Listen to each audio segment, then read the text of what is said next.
നീലേശ്വരം മരക്കാപ്പ് കടപ്പുറം മൂകാംബിക ക്ഷേത്രത്തിൽ പ്രതിഷ്ഠാദിനവും പൊങ്കാലയും നടന്നു. നിരവധി ഭക്തരാണ് മീനഭരണി ദിനത്തിൽ ദേവിക്ക് പൊങ്കാലയർപ്പിക്കുവാൻ ക്ഷേത്രത്തിലെത്തിയത്. This news sponsored by ഉയർന്ന ഗുണനിലവാരം, തികഞ്ഞ വിശ്വസ്തത, ജനതാ പാൽ. ദേവീക്ഷേത്രങ്ങളിൽ വളരെ പ്രാധാന്യമുള്ള ദിനമാണ് മീനമാസത്തിലെ ഭരണി. ഈ ദിവസം ദേവീക്ഷേത്രങ്ങളിൽ കുളിച്ചു തൊഴുന്നതും പൊങ്കാലയർപ്പിക്കുന്നതുമെല്ലാം തടസ്സങ്ങൾ നീക്കി സർവ്വ ഐശ്വര്യങ്ങളും ലഭിക്കുമെന്ന വിശ്വാസത്തിലാണ് ഭക്തർ. നീലേശ്വരം മരക്കാപ്പ് കടപ്പുറം മൂകാംബിക ക്ഷേത്രത്തിലെ പ്രതിഷ്ഠാദിനവും പൊങ്കാലയും നാടിന്റെ തന്നെ ഉത്സവമായിരുന്നു. ക്ഷേത്രം മേൽശാന്തി ഇടമന കേശവദാസ് നമ്പൂതിരി ക്ഷേത്ര സന്നിധിയിലൊരുക്കിയ അടുപ്പിൽ തീ പകർന്നതോടുകൂടിയാണ് പൊങ്കാല ഉത്സവത്തിന് തുടക്കമായത്.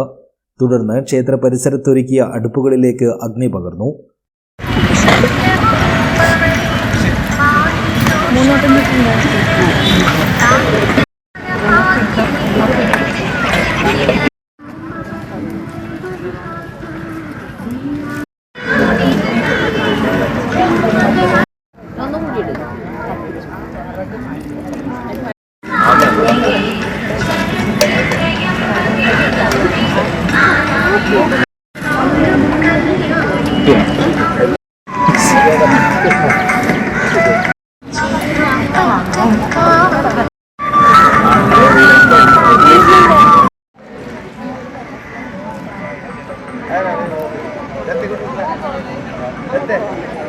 ഭക്തർ കൊണ്ടുവന്ന അരിയും നെയ്യും പഴവും ശർക്കരയും മറ്റും ഉപയോഗിച്ച് ഭക്തർ തയ്യാറാക്കിയ പ്രസാദം ദേവിക്ക് സമർപ്പിച്ചു.